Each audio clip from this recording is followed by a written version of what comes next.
Welcome to Open ELMS Podcast, turning your learning into a conversation. So glad to be here.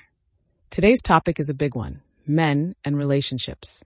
It feels like we're finally having more open conversations about this. Absolutely. And it's not just about romantic partnerships, is it?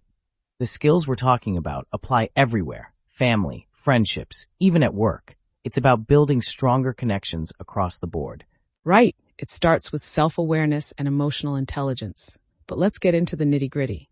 The material mentions understanding relationship dynamics. What does that actually mean in practice? That's the perfect starting point. Think of it as looking under the hood of a car.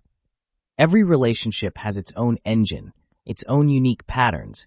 It's about recognizing things like who holds the power, what are the attachment styles at play, how do you typically handle disagreements? So it's about seeing the invisible forces that shape our interactions. Not just what's said, but the nonverbal cues and the history we bring to the table. That awareness is the first step to making any real change. Exactly.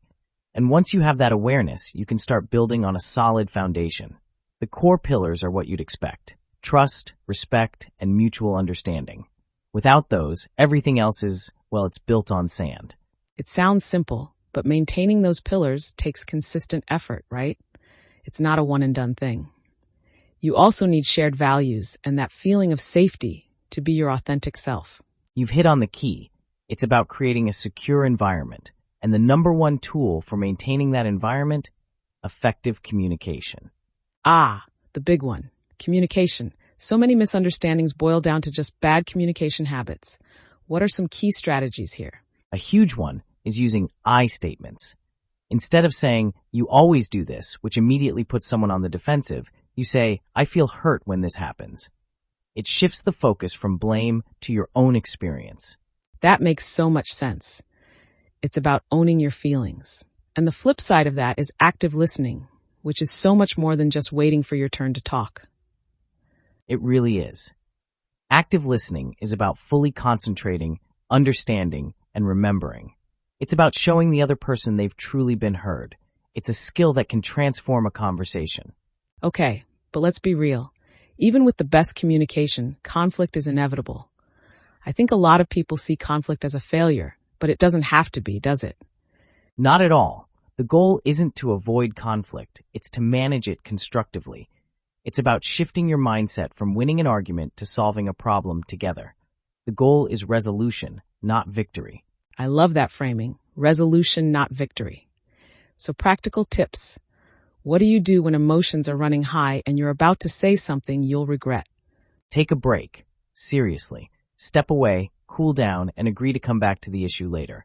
When you do, focus on the specific problem, not a laundry list of past grievances. Find that common ground. That's crucial for any long-term partnership, especially marriage.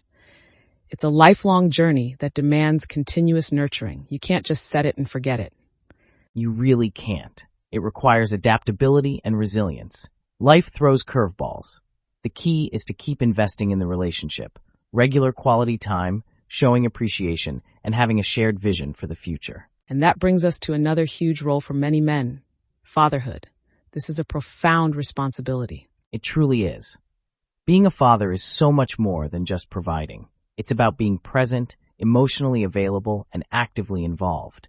Fathers are role models, teaching resilience and values through their actions every single day. And that nurturing creates a secure foundation for a child's entire life.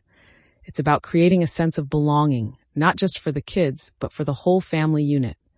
Shared experiences, traditions, that's the glue. It is, but sometimes, even with the best intentions, relationships get strained. Things break. And that's where relationship repair comes in. This is the really tough stuff. Rebuilding trust after it's been broken feels monumental. Where do you even begin? It starts with accountability, acknowledging the mistake, taking full responsibility, and expressing genuine remorse. No excuses. No, "I'm sorry," but just a sincere apology. And I imagine actions have to follow the words, consistently. Rebuilding trust isn't a single conversation. It's a process of demonstrating reliability and transparency over time. Precisely. Actions always speak louder than words in this scenario. It's about learning from the past without dwelling on it and both partners committing to creating a healthier future.